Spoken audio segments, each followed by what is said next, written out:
जय हिंद दोस्तों, ATC coaching classes में आपका स्वागत है।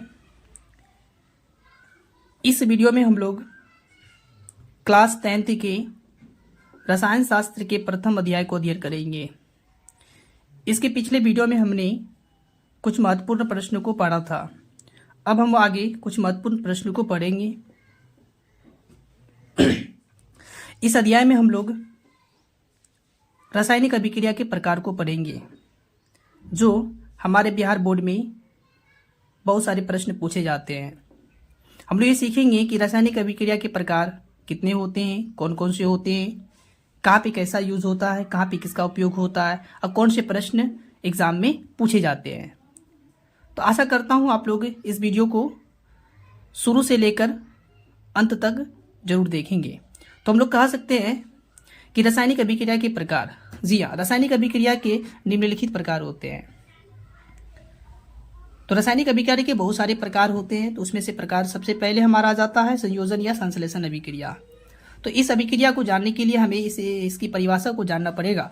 तो हम लोग ये कह सकते हैं कि संयोजन या अभिक्रिया वो रासायनिक अभिक्रिया है जिसमें दो या दो से अधिक पदार्थ परस्पर संयोग करके एक नए पदार्थ का निर्माण करते हैं, उसे संयोजन अभिक्रिया कहा जाता है। जी हाँ, संयोजन वैसी अभिक्रिया है जिनमें दो पदार्थ रहेंगे और दो पदार्थ से एक नए पदार्थ का निर्माण कर देंगे, तो उसे हम संयोजन अभिक्रिया कहेंगे।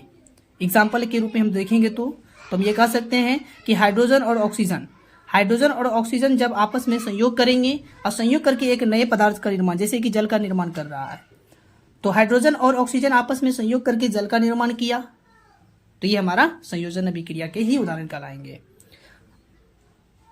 अगला अगर हम लोग उदाहरण देखें तो कह सकते हैं कि कार्बन और ऑक्सीजन जब आपस में संयोग करेंगे तो कार्बन डाइऑक्साइड का निर्माण करता है।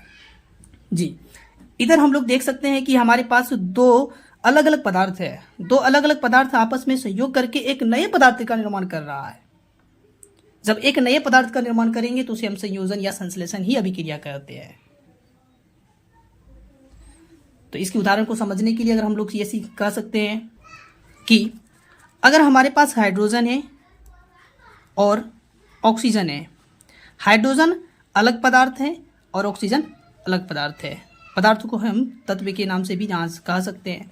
जब ये दोनों आपस में संयोग करेंगे, संयोग बना दोनों को आपस में मिला देना, जब ये दोनों को आपस में अगर हम संयोग करवा देंगे तो हमारा H2O का निर्माण हो जाएगा। H2O जल। जी, H2O का जब निर्माण करेंगे तो इसे हम संयोजन या संश्लेषण अभिक्रिया कहते हैं। कैसे कह सकते हैं? तो यह कह सकते हैं कि इस रासायनिक अभिक्रिया में जो भाग पदार्थ ले रहे हैं, भाग लेने वाले पदार्थ के पास कितने पदार्थ हैं, कितने तत्व हैं, तो हम ये कह सकते हैं कि दो तत्व है। दो तत्व आपस में संयोग किया और दो तत्व आपस में संयोग करके एक नए तत्व का निर्माण किया, तो उसे हम संयोजन या संश्लेषण अभिक्रिया कहते हैं। जैसे हम लोग ये भी पिछले वाले वीडियो में हम लोग ये सीख चुके हैं कि जो रासायनिक अभिक्रिया में भाग लेता है पदार्थ, तो उस अभिक्रिया भाग लेने वाले पदार्थ को अभिकारक कहते हैं। और जो पदार्थ से एक नए पदार्थ का निर्माण हो जाता है तो उसे हम प्रतिफल कहते हैं। जी, तो इसके एक ट्रिक यहाँ पे ये आ जाता है कि अभिकारक में दो या दो से अधिक पदार्थ होंगे और प्रतिफल में एक पदार्थ होंगे, तो उसे हम संयोजन या संश्लेषण अभिक्रिया कहते हैं। आशा करता हूं इस अभिक्रिया को आप लोग अच्छी तरह समझ चुके होंगे। अगले प्रश्न को हम लोग देखेंगे। तो अगले प्रश्न आ जाता है वियोजन या अपघटन अभिक्रिया। इस अभिक्रिया को सीखेंगे। इस अभिक्रिया में कहा जाता है कि वियोजन वो रासायनिक अभिक्रिया है जिसमें कोई यौगिक अपने तत्व या छोटे छोटे सरल यौगिकों में वियोजन हो जाता है, उसे वियोजन अभिक्रिया कहा जाता है। जी हाँ, जब कोई यौगिक एक छोटे छोटे तत्व में वियोजन हो जाएगा, अलग अलग हो जाएंगे, तो उसे हम वियोजन अभिक्रिया कहेंगे। जैसे CaCO3 कैल्शियम कार्बोनेट है हमारे पास अभिकारक में। जब ये रिएक्शन करेंगे, जब ये संयोग करेगा, तो संयोग करके दो अलग अलग पदार्थ का निर्माण कर देंगे, दो अलग अलग तत्व का निर्माण कर देगा। जैसे CaO प्लस में CO2, ये जब ये दो अलग अलग पदार्थ का निर्माण कर देगा तो इसे हम वियोजन या अपघटन अभिक्रिया कहेंगे। जी। नेक्स्ट उदाहरण को देखें तो नेक्स्ट उदाहरण में हमारा आ जाता है 2KClO3। 2KClO3 जब रिएक्शन करेगी तो 2KCl प्लस में 3O2 का निर्माण हो जाएगा। जब ये निर्माण हो जाएंगे, दो अलग अलग पदार्थ निर्माण हो जाएंगे, तो इसे हम क्या कहेंगे? तो कहेंगे वियोजन अभिक्रिया है। कैसे वियोजन अभिक्रिया है? हमें समझ में नहीं आया। अगर नहीं समझ में आया तो हम लोग समझने का प्रयास करेंगे। जी, यह हमारे पास अभिक्रिया है, समीकरण है। इस समीकरण को सीखने का,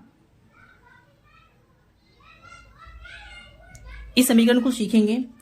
इस समीकरण में हम लोग ये सीखेंगे कि अगर हमारे पास 2KClO3 है, KClO3 है, जब ये रिएक्शन करेंगे, जब ये रासायनिक अभिक्रिया में भाग लेंगे तो KCl प्लस O2 का निर्माण कर देगा।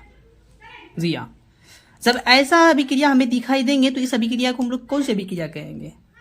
तो कहेंगे इस अभिक्रिया को हम लोग वियोजन अभिक्रिया कहते हैं। तो इस अभिक्रिया को कौन सी अभिक्रिया कहेंगे? तो हम लोग ये कह सकते हैं कि इस अभिक्रिया को वियोजन अभिक्रिया कहेंगे। अब इस अभिक्रिया में कुछ एक कंडीशन आ जाता है। क्या कंडीशन है? तो यह अभिक्रिया हमारा संतुलित नहीं है। तो इस अभिक्रिया को संतुलित करने के लिए हमें अभिकारक के तत्व में परमाणु की संख्या और प्रतिफल के तत्व में परमाणु की संख्या को देखेंगे। अगर ये दोनों संतुलित, अगर ये दोनों समान रहेंगे तो संतुलित हो सकता है। अगर ये दोनों समान नहीं रहेंगे तो हम लोग संतुलित नहीं कर सकते हैं। तो आप लोगों को पिछले पार्ट में आप लोगों को पिछले पार्ट में बता चुके हैं संतुलित रासायनिक अभिक्रिया किसे कहते हैं, असंतुलित रासायनिक अभिक्रिया किसे कहते हैं। तो पुनः कह सकते हैं कि संतुलित करने के लिए सबसे आसान विधि हमारा अनुमान विधि होती है। तो अनुमान की सहायता से हम लोग इस अभिक्रिया को संतुलित करने का प्रयास करेंगे। कैसे? तो कह सकते हैं अगर हमारे पास अभिकारक में पोटेशियम की संख्या 1 है तो प्रतिफल में भी पोटेशियम की संख्या 1 है। अभिकारक में कैल्शियम की संख्या 1 है तो प्रतिफल में भी कैल्शियम की संख्या 1 है। अभिकारक में ऑक्सीजन की संख्या 3 है तो प्रतिफल में ऑक्सीजन की संख्या 2 है। तो हम लोग यहाँ ये देखेंगे इस अभिक्रिया में सबसे अधिक किसकी संख्या है। तुम लोग ये कह सकते हैं कि सबसे अधिक हमारा अभिकारक में ऑक्सीजन की संख्या है। कितनी है? तो कहेंगे 3 है। जब ये इधर अभिकारक में 3 है तो प्रतिफल में भी हमें 3 करना है। तो प्रतिफल में जैसे हम लोग 3 करने के लिए चलेंगे, 3 से गुना यहाँ पे जब करेंगे तो ऑक्सीजन की संख्या 6 हो जाएगी। अगर प्रतिफल में ऑक्सीजन की संख्या 6 हो गई तो क्या अभिकारक में ऑक्सीजन की संख्या 6 है? नहीं है। तो अभिकारक में भी ऑक्सीजन की संख्या 6 करेंगे। कैसे करेंगे? तो हम लोग कहेंगे इसके आगे 2 से गुना कर देने पर हमारा ऑक्सीजन की संख्या 6 हो जाती है। अब जैसे ऑक्सीजन की संख्या 6 हो गया तो कुछ अलग अलग तत्व भी है, ये दोनों के तत्व के पास भी 2 आ जाएंगे। तो जब 2 आ जाएंगे तो कहेंगे पोटेशियम की संख्या 2 हो गया और क्लोरीन की संख्या भी 2 हो गया। तो पोटेशियम और क्लोरीन की संख्या जब 2 हो गया तो प्रतिफल में भी पोटेशियम और क्लोरीन की संख्या को भी 2 करना है। तो पोटेशियम और क्लोरीन की संख्या 2 करने के लिए हमें यहाँ 2 से गुणा करना पड़ेगा। तो इस प्रकार से ये हमारा समीकरण संतुलित हो गया। तो ये समीकरण संतुलित जब हो गए तो ये पूरा समीकरण कौन सी अभिक्रिया का कहलाएगा? तो हम लोग कह सकते हैं वियोजन अभिक्रिया है। अब क्यों वियोजन अभिक्रिया है? तो हम लोग कहेंगे अभिकारक में एक पदार्थ है, अभिकारक में एक पदार्थ है और एक पदार्थ से 2 पदार्थ का निर्माण हो गया है। जी, हमें इसकी परिभाषा में हमें यह सीखने को मिला था कि जब कोई पदार्थ एक रहेंगे और संयोग करके जब 2 या 2 से अधिक पदार्थ का निर्माण कर देगा तो उसे हम वियोजन अभिक्रिया कहेंगे। आशा करता हूं आप लोगों को वियोजन अभिक्रिया समझ में आ गया होगा। अगले प्रश्न को हम लोग पढ़ेंगे। अगला प्रश्न हो जाता है वियोजन अभिक्रिया के प्रकार। जी हाँ, वियोजन अभिक्रिया के प्रकार भी होते हैं। तो हम लोग कहेंगे वियोजन अभिक्रिया के कितने प्रकार होते हैं? तो हम लोग कह सकते हैं कि वियोजन अभिक्रिया के 2 प्रकार होते हैं। कौन कौन? तो ऊष्मीय अभिक्रिया और विद्युत अभिक्रिया। ऊष्मीय अभिक्रिया किसे कहेंगे? तो इसकी परिभाषा को सीखने के लिए हमें यह जानना पड़ेगा। तो हम कह सकते हैं कि वह रासायनिक अभिक्रिया जिसमें पदार्थ वियोजन के साथ ऊष्मा देने पर होती है। वियोजन का अर्थ ये होता है एक पदार्थ से अभिक्रिया करके दो अलग अलग पदार्थ का निर्माण कर देना। वियोजन माना अलग अलग में बढ़ जाना, वो हमारा वियोजन का अर्थ कहलाता है। अब ये वियोजन जो होंगे किसके साथ वियोजन होंगे, तो कहेंगे उष्मा के साथ वियोजन होंगे। कैसे, तो इस एग्जाम्पल को पढ़ेंगे। 2KClO3 एक अलग पदार्थ है। ये पदार्थ जब रिएक्शन करेंगे, जब ये अभिक्रिया करेगी, ये जब अभिक्रिया करेगी किसके साथ अभिक्रिया करेगी, तो कहेंगे उष्मा के साथ अभिक्रिया करेगी। उष्मा के साथ अभिक्रिया करके दो अलग अलग पदार्थ का निर्माण कर देगा। वियोजन में हम लोग यही सीखे हैं कि जब एक पदार्थ रहती है और एक पदार्थ आपस में संयोग करके जो नए पदार्थ का निर्माण कर देता है, दो अलग अलग नए पदार्थ का निर्माण कर देता है, तो उसे हम वियोजन अभिक्रिया कहेंगे। तो ये वियोजन के साथ से हमारा यहाँ पे कौन सा अभिक्रिया है, उष्मीय अभिक्रिया है। और किसके साथ अभिक्रिया करेगी, तो कहेंगे उष्मा के साथ अभिक्रिया करेगी। जब उष्मा के साथ अभिक्रिया करेगी तो इसे हम उष्मीय अभिक्रिया कहेंगे। इसके दूसरा प्रकार आ जाता है विद्युत अभिक्रिया। तो इसके बारे में सीखेंगे। तो कह सकते हैं कि वैसी रासायनिक अभिक्रिया जिसमें यौगिक द्रव्य या विलय के रूप में हो, यौगिक द्रव्य अवस्था में हो, विलय के रूप में हो, जब ऐसा हो और वो विद्युत के साथ प्रभावित करे तो उसे हम विद्युत अभिक्रिया कहेंगे। जी हाँ, ये विद्युत के साथ अभिक्रिया करेगी। कैसे, तो कहेंगे 2NaCl जब विद्युत के साथ अभिक्रिया करेगी तो Na+ में Cl2 का निर्माण कर देगा। तो इस अभिक्रिया के बारे में अगर हम लोग सीखना चाहें तो हम यहाँ पे कह सकते हैं कि CaCO3 के साथ हमारा CaO+ CO2 का निर्माण हो जाता है। और किसके साथ निर्माण होता है, तो कहेंगे उष्मा के साथ निर्माण हो जाता है। तो ये हमारा कौन सी अभिक्रिया कहलाएंगे, तो कहेंगे उष्मीय अभिक्रिया कहलाती है। तो ये दोनों अभिक्रिया को अगर हम सीखना चाहेंगे तो हम यहाँ से सीख सकते हैं। हम कह सकते हैं कि CO3 अगर ये आपस में संयोग करेंगे, जब रिएक्शन करेंगे तो किसके साथ रिएक्शन करेंगे, तो कहेंगे उष्मा के साथ जब रिएक्शन करेगी तो CO+ CO2 का निर्माण हो जाएगा। जी, उष्मा के साथ जब जैसे ही रिएक्शन करेगा, जैसे ही रिएक्शन करेगी तो हम लोग यह कह सकते हैं कि यह अभिक्रिया हमारा उष्मीय अभिक्रिया कहलाएगी।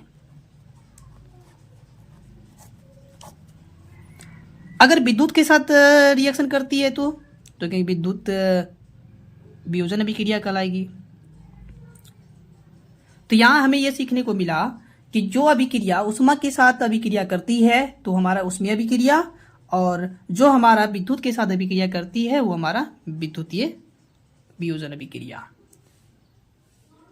आशा करता हूं ये दोनों अभिक्रिया आप लोगों को अच्छी तरह समझ में आ गया होगा। अगले प्रश्न को हम लोग पढ़ेंगे। अगला प्रश्न आ जाता है विस्थापन या प्रतिस्थापन अभिक्रिया।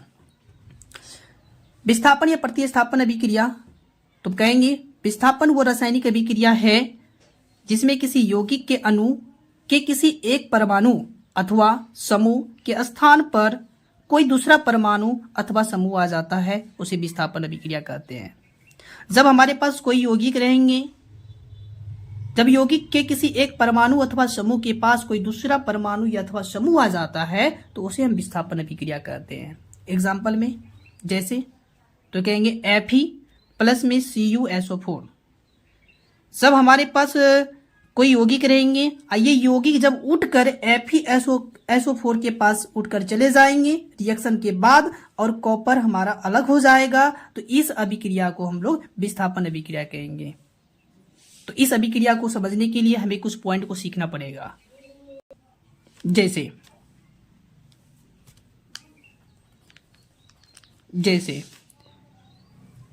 अगर हमारे पास कोई यौगिक A है, अब प्लस में कोई यौगिक BC है, जब ये दोनों आपस में रिएक्शन करेगी, जब दोनों आपस में संयोग करेगा तो A उठकर C के पास चले जाएंगे, तो रिएक्शन होने के बाद हमारा AC का निर्माण हो जाएगा, अब प्लस में B अलग हो जाएंगे।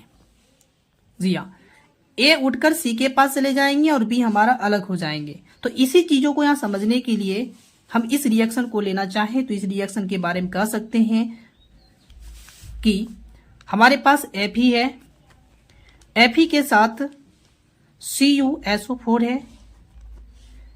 Fe और CuSO4 जब ये दोनों आपस में संयोग करेगा, संयोग करने के पश्चात Fe उठकर SO4 के पास चले जाएंगे। तो बन जाएगा FeSO4। अब प्लस में हमारा Cu अलग हो जाएंगे। तो इस अभिक्रिया को हम लोग वियोजन या प्रतिस्थापन अभिक्रिया कहेंगे। एक और तरीका है, अगर हम लोग कहेंगे इधर अगर हमारे पास दो अलग अलग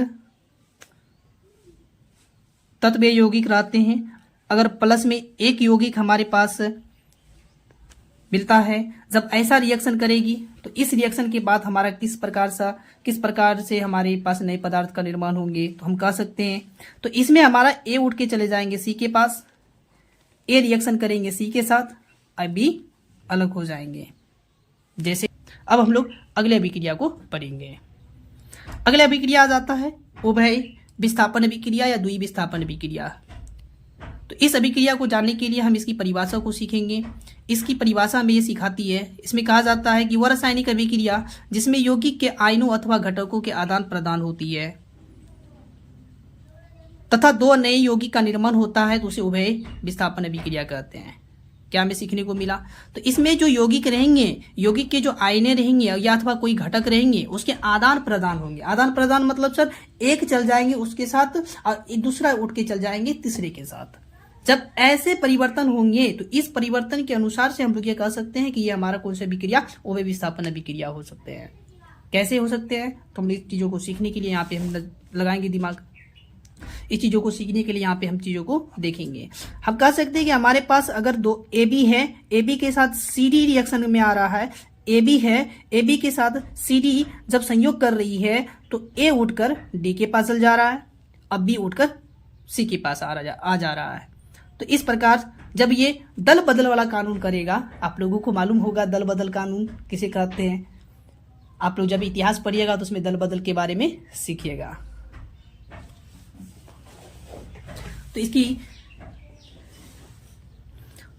इसके एग्जाम्पल को अगर हम पढ़ना चाहें तो इसके एग्जाम्पल के बारे में हम कह सकते हैं कि AB CD के साथ रिएक्शन करेंगे। जब AB CD के साथ संयोग करेंगे तो A उठकर D के पास चल जाएगा और C उठकर C के पास चले आएंगे। तो इस प्रकार से नए पदार्थ जब निर्माण होंगे, जब ये नए पदार्थ का जब निर्माण होगा तो किस प्रकार से होगा? तो कहेंगे आदान प्रदान की सहायता से होगा। एक उठकर दूसरे के पास और वो उठकर उसके पास। तो इस प्रकार से जब हमारा दल बदल वाला कानून के अनुसार से होती है, जब आदान प्रदान वाले जब रूल नियम आ जाता है, तो इस अभिक्रिया को हम लोग विस्थापन अभिक्रिया कहते हैं। जैसे सर तो कहेंगे NaCl प्लस में AgNO3, जब दोनों ये आपस में रिएक्शन करेंगे तो Na उठकर चले आएंगे NO3 के पास, फिर Cl उठ के आ जाएंगे Ag के पास, तो कह सकते हैं AgCl2। तो ये रिएक्शन हमारा उभय विस्थापन अभिक्रिया को दर्शाता है। नेक्स्ट ऑप्शन तो हम कह सकते हैं BaCl2 प्लस में Na2SO4, तो हम कह सकते हैं कि Ba उठकर SO4 के पास आ जाएंगे और NaCl के पास चले जाएंगे। तो इस अभिक्रिया को हम लोग द्वि विस्थापन अभिक्रिया कहते हैं या उभय विस्थापन अभिक्रिया कहते हैं। आशा करता हूं इस अभिक्रिया को भी आप लोगों ने सही तरीका से समझ चुके होंगे। तो अगले अभिक्रिया को पढ़ने के लिए तो अगले अभिक्रिया को हम लोग देखेंगे। अब हम अगले अभिक्रिया को देखेंगे। अगला अभिक्रिया आ जाता है अवक्षेपण अभिक्रियाएं। तो इस अभिक्रिया के बारे में सीखेंगे। तो इस अभिक्रिया के बारे में हमें यह सिखाता है, इसमें कहा जाता है कि वह रासायनिक अभिक्रिया जिसमें कोई प्रतिफल ठोस रूप में विलयन से पृथक हो जाता है, तो ऐसी अभिक्रिया को अवक्षेपण अभिक्रिया कहते हैं। जी हाँ, जब कोई पदार्थ ठोस रूप में हो और ठोस रूप में विलयन से पृथक हो जाता है, विलयन माना कोई द्रव्य वाला पदार्थ से जब पृथक हो जाएगा तो उसे हम अवक्षेपण अभिक्रिया कहेंगे। कैसे सर? तो कहेंगे NaCl प्लस में AgNO3, NaCl प्लस में AgNO3 जब ये दोनों आपस में अभिक्रिया करेंगे, NaCl हमारा नमक होता है। ये नमक हमारे कैसा पदार्थ होते हैं सर? तो कहेंगे ये ठोस पदार्थ होते हैं। जब ये ठोस पदार्थ किसी विलयन के साथ पृथक हो जाता है तो इसे हम अवक्षेपण अभिक्रिया कहते हैं। कैसे कहेंगे? तो देखिए सर, NaNO3 के पास उठ के चले गए, फिर AgCl2 अलग हो गए, AgCl2 अलग जब हो गए तो ये हमारा अभिक्रिया अवक्षेपण अभिक्रिया कहलाती है। अब हम लोग अगले अभिक्रिया को पढ़ेंगे। अगले अभिक्रिया हमारे पास होते हैं उदासीनिक अभिक्रिया, उदासीनीकरण अभिक्रिया। जी हाँ, उदासीनीकरण अभिक्रिया वह रासायनिक अभिक्रिया है जिसमें कोई अम्ल किसी भस्म के साथ अभिक्रिया करके लवण या जल बनता है। जी हाँ, इस अभिक्रिया में हमें यह सीखने को मिलता है जब कोई पदार्थ हो, अब वो पदार्थ कैसा हो, अम्ल वाला पदार्थ हो, अम्ल किसके साथ रिएक्शन करेगी, अम्ल किसके साथ संयोग करेगा, तो कहेंगे भस्म के साथ संयोग करेगा, तो किसका निर्माण हो जाएगा, तो कह सकते हैं लवण का निर्माण हो जाएगा। और साथ ही साथ में क्या हो जाएंगे सर, तो कहेंगे जल का निर्माण हो जाएंगे। कैसे, चीज़ों को यहाँ पे समझेंगे। यहाँ पे कहा जाता है कि अम्ल भस्म के साथ अभिक्रिया करके लवण या जल का निर्माण करता है। जी हाँ, अम्ल भस्म के साथ अभिक्रिया करके लवण या जल का निर्माण करता है, तो इस अभिक्रिया को उदासीनीकरण अभिक्रिया कहते हैं। जैसे HCl प्लस में NaOH, HCl प्लस में NaOH, HCl जो हमारा है अम्ल पदार्थ है, NaOH जो है हमारा भस्म पदार्थ है। जब ये दोनों आपस में अभिक्रिया करेंगे तो लवण का निर्माण कर देगा। लवण क्या है सर, NaCl। अब प्लस में क्या आ जाएंगे, H2O। जी हाँ, तो इस प्रकार अभिक्रिया को हम लोग उदासीनीकरण अभिक्रिया कहते हैं। अगला अभिक्रिया के बारे में अगर हम लोग सीखें तो अगला अभिक्रिया आ जाता है प्रकाश रासायनिक अभिक्रिया। तो इस अभिक्रिया में हमें सीखने को ये मिलता है, इसमें कहा जाता है कि वैसी रासायनिक अभिक्रिया जो प्रकाश की उपस्थिति में घटती है उसे प्रकाश रासायनिक अभिक्रिया कहते हैं। जो प्रकाश की उपस्थिति में कोई अभिक्रिया अगर हो जाए तो उसे हम प्रकाश रासायनिक अभिक्रिया कहेंगे। प्रकाश सर कौन सी, प्रकाश सूर्य का प्रकाश, बल्ब की प्रकाश की सहायता से नहीं, हम कह सकते हैं सूर्य के प्रकाश की सहायता से। जब सूर्य के प्रकाश की सहायता से जब कोई अभिक्रिया होंगे, जब कोई पदार्थ रिएक्शन करने के बाद जब नए पदार्थ का निर्माण करेंगे तो हमारा प्रकाश रासायनिक अभिक्रिया कहलाते हैं। जैसे हाइड्रोजन के साथ Cl2 क्लोरीन जब आपस में अभिक्रिया करेगी और किसकी उपस्थिति में करेगी, तो कहेंगे प्रकाश की उपस्थिति में करेगी, तो ये हमारा HCl का निर्माण कर देगा। जब HCl का निर्माण हो जाएगा, जब ये HCl का निर्माण जो हो रहा है किसकी सहायता से हो रहा है, तो कहेंगे प्रकाश की सहायता से हो रहा है, तब ये कौन सी अभिक्रिया कहलाएगी, तो कहेंगे प्रकाश रासायनिक अभिक्रिया कहलाएगी। चलिए, कुछ रासायनिक अभिक्रिया को अब हम लोग अगले पार्ट में पढ़ेंगे। आशा करता हूँ आप लोगों को ये वीडियो अच्छा लगा होगा। अगर ये वीडियो अच्छा लगे तो चैनल को सब्सक्राइब करें, लाइक करें और अपने सभी दोस्तों के पास शेयर करें। धन्यवाद।